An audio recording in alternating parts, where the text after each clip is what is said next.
Don't go to Georgia. Don't go to Georgia. Don't go to Georgia. Okay, the first time I met Lisa here was I did a gig here in Atlanta, and she turned up wanted to interview me. What was it for? Just for yourself?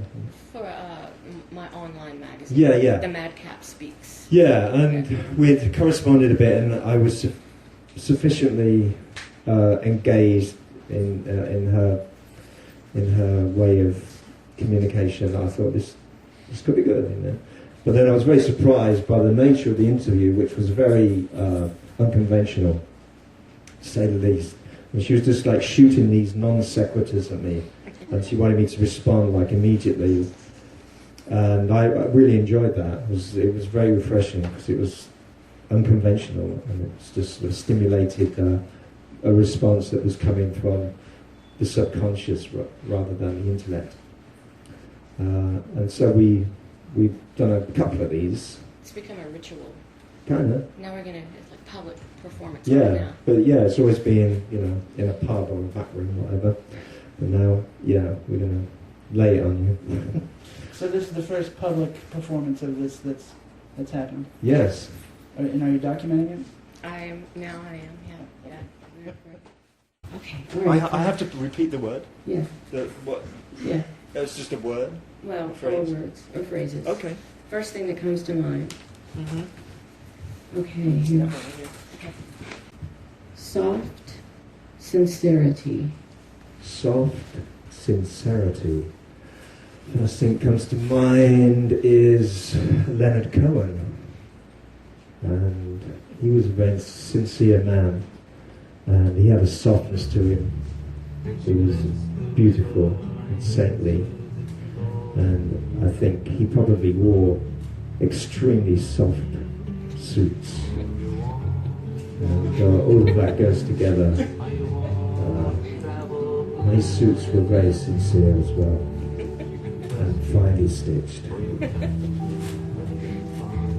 Okay. Bruised by fate.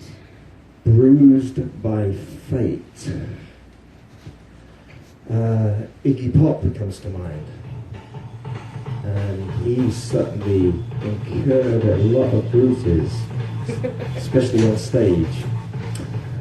And what an inspirational spirit, and what an electrifying performer. I think he's the most electrifying performer I've ever seen. And we were fortunate enough, first time Bauhaus went to America, and we were in New York City in 1980, we were in the bar of the Iroquois Hotel, just us four, the bartender, and this guy in the corner who played his cheesy organ, and he had this filthy tuxedo, and we thought he was great. But anyway, we're there, and it's our second day in the city, just having a beer, and then this guy, little skinny guy, comes in with huge blue eyes and pulls up a stool. And in that dark brown Iggy voice, he orders a beer. And we heard this voice, and we knew that voice from the record, so we all like, it's Iggy Pop. And he kind of cottoned on to us being aware of him, and he goes, "Hi guys, you look like you're in a band. What's the band?" So we said Bauhaus. He goes, "Bauhaus? Like Weimar? Like Germany?" We said, "Yeah." I said, "That's cool." And we had a conversation with him. And he said he would come, and he was leaving town that night, but we were there. We played a gig in a little dive place, and then we went to some other gigs, Chicago being one of them, and then came back, and we were playing at Danceteria, and he said he would come and see us at the second gig. So we thought it was bullshit, But sure enough, we played that gig, and there he was down the front in his black leather biker's jacket, heckling Peter. Mercy. Really, without mercy. And Peter was enjoying it, so there was this sort of back and forth going on. And we finished the gig, and he burst in the dressing room just as we came off, and he said he loved the gig. He said, yeah, I was driving by and I saw the name, I remembered you guys, Bauhaus, remember that name. And I said to the driver, keep the motor running, because these guys, they're probably shit. they think they're it, but I don't know. And he said he's still out there, and he's still got the motor running. I stay for the whole set, so there you go. Hidden messages in the wind. Hidden messages in the wind. For some reason, I'm just seeing like artists, but it's not always the case. It can be anything. Yeah. But I think it's because I'm in a record store. Yeah. All these spirits are coming through the at us. vinyl and the CDs. Donovan came to mind, like immediately. Very wistful troubadour personage, and it's something, I suppose, of an inspiration to me in that I am now like a troubadour out on the road, being a vagabond touring musician, and I think he's something of the epitome of that, and in a very romantic way, and a very poetic, bardic, embracing that tradition.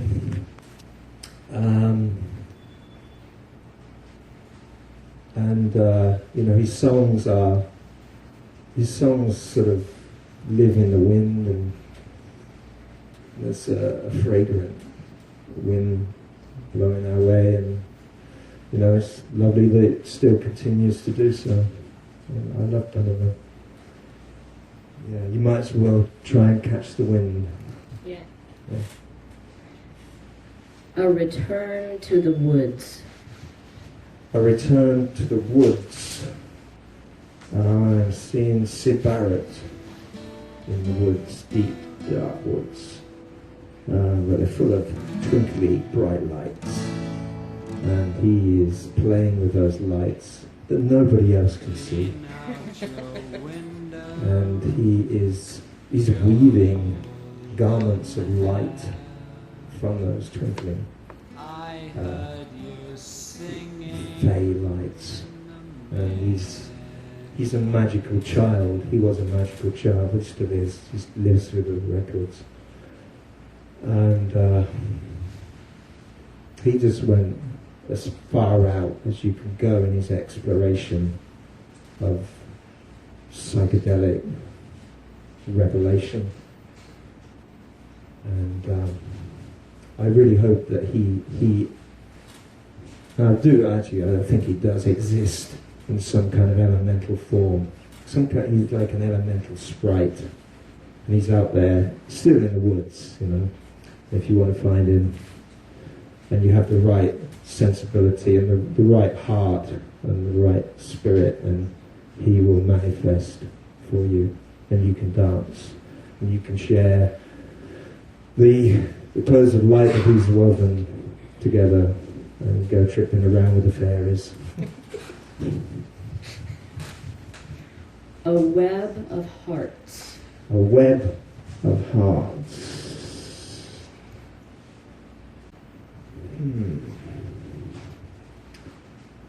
God, that's a good one. I like that phrase. See, this is when we would have a pint of Guinness.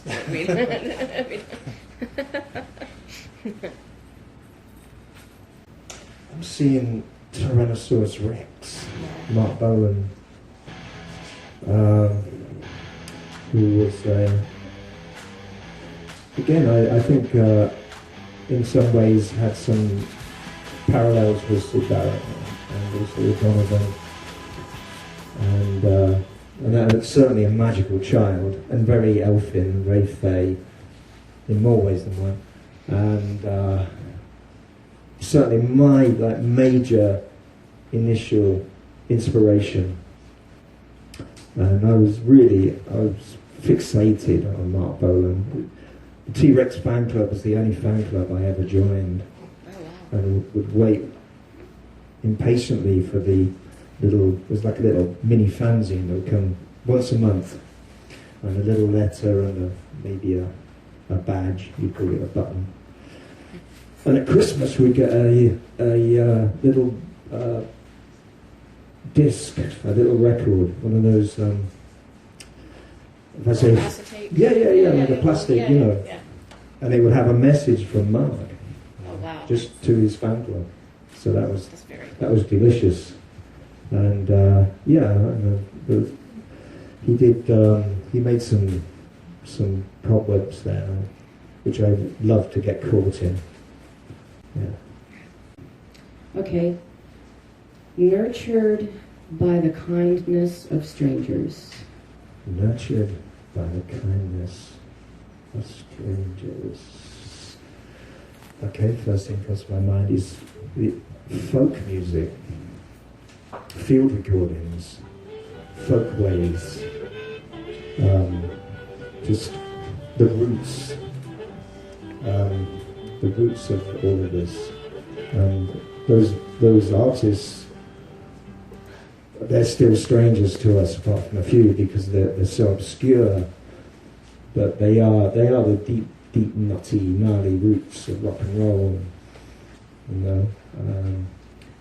And they're still flowering, and everything in the store, in a way, some things more than others, but it comes from those roots.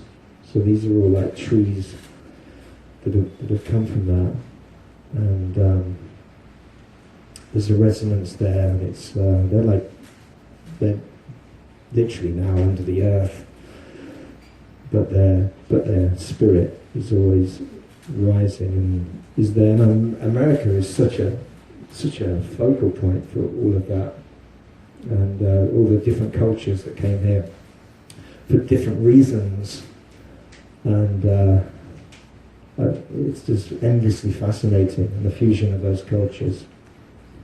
I think one's like supreme irony, and it's such a double-edged thing, is that if we didn't have slavery here, we wouldn't have rock and roll, we wouldn't have blues, we wouldn't have jazz, we wouldn't have this fantastic music. And so that makes me, think about that, a blessing came from a curse.